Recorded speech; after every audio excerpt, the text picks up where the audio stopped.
In Zimbabwe, back in 1992, the numbers just didn't add up. I was looking at data that proved we were losing our black rhinos at an impossible rate. It wasn't random poaching, it was a heavily funded, deeply rooted conspiracy. And the people supposed to protect these animals were looking the other way. If the authorities were compromised, I had to rely on the few people I could trust with my life. We knew the immense risks we were taking. We mapped out their supply routes, tracing the network straight to the heart of their operation. We had to go in blind, under the cover of darkness, to gather the hard evidence needed to tear their syndicate apart.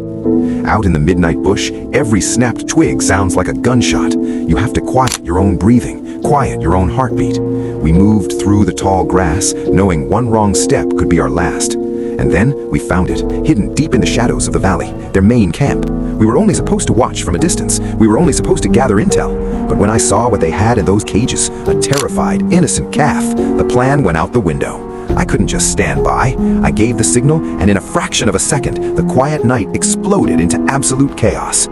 It was a desperate fight in the dirt and the dark. They had heavy weapons. We had the element of surprise and sheer desperation. Bullets tore through the tall grass around us, shattering the silence of the wild. We ran blindly into the night, pushing our bodies past the gate, fighting just to see tomorrow.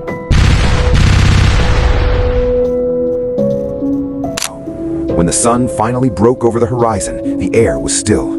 We were battered and exhausted, but we were alive. And more importantly, we had the undeniable proof. We had survived the worst they could throw at us.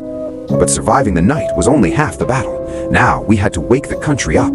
I took everything we found straight to the local communities, because real change doesn't happen in the shadows. It happens when the people demand it.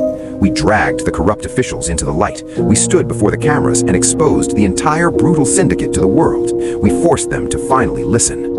That terrifying night in the bush wasn't just a rescue mission. It was the spark that ignited a massive movement across Africa. It proved that when ordinary people refuse to look the other way, we can actually change the world.